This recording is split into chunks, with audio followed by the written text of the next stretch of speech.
While Paul was still waiting for them in Athens, he was greatly distressed to see that the city was full of idols.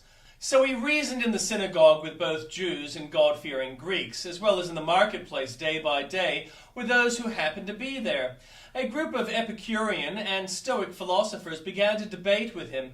Some of them asked, "What is this babbler trying to say?" Others remarked he seemed to be advocating foreign gods.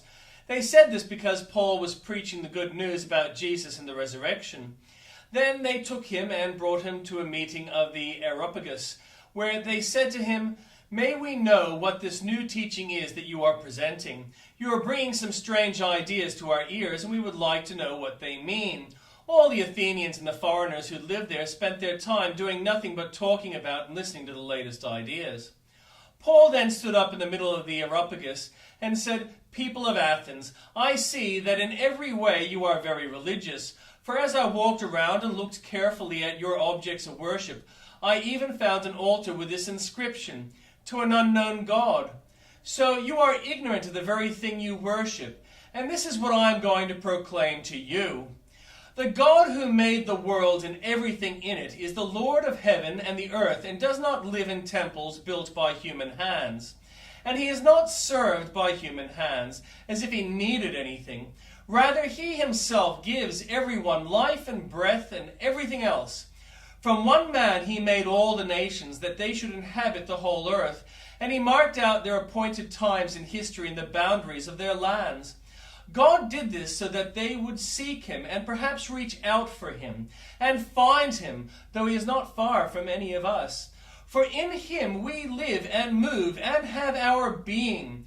As some of your own poets have said, we are his offspring.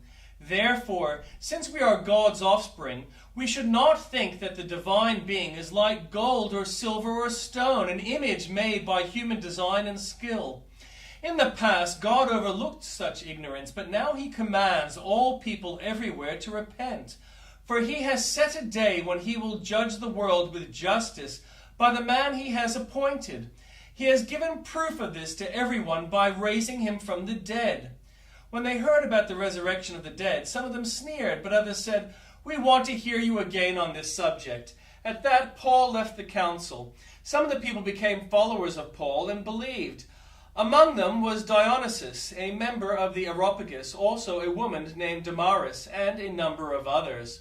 And the Old Testament reading. "Answer me when I call to you, my righteous God. Give me relief from my distress. Have mercy on me and hear my prayer. How long will the people turn my glory into shame? How long will you love delusions and seek false gods? Know that the Lord has set apart his faithful servant for himself. The Lord hears when I call to him. Tremble and do not sin. When you are on your bed, search your hearts and be silent. Offer the sacrifices of the righteous and trust in the Lord. Many, Lord, are asking, who will bring us prosperity? Let the light of your face shine on us. Fill my heart with joy when their grain and new wine abound. In peace I will lie down and sleep, for you alone, Lord, make me dwell in safety. Listen to my words, Lord. Consider my lament. Hear my cry for help, my King and my God, for to you I pray. In the morning, Lord, you hear my voice. In the morning I lay my requests before you and wait expectantly. For you are not a God who is pleased with wickedness. With you, evil people are not welcome. The arrogant cannot stand in your presence. You hate all those who do wrong. You destroy those who tell lies. The bloodthirsty and deceitful you, Lord, detest.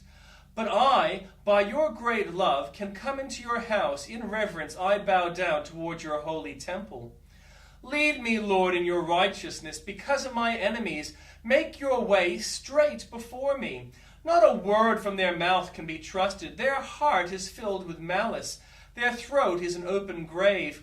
With their tongues they tell lies. Declare them guilty, O God. Let their intrigues be their downfall. Banish them for their many sins. For they have rebelled against you. But let all who take refuge in you be glad. Let them ever sing for joy. Spread your protection over them, that those who love your name may rejoice in you. Surely, Lord, You bless the righteous. You surround them with your favor as with a shield. Lord, do not rebuke me in your anger or discipline me in your wrath.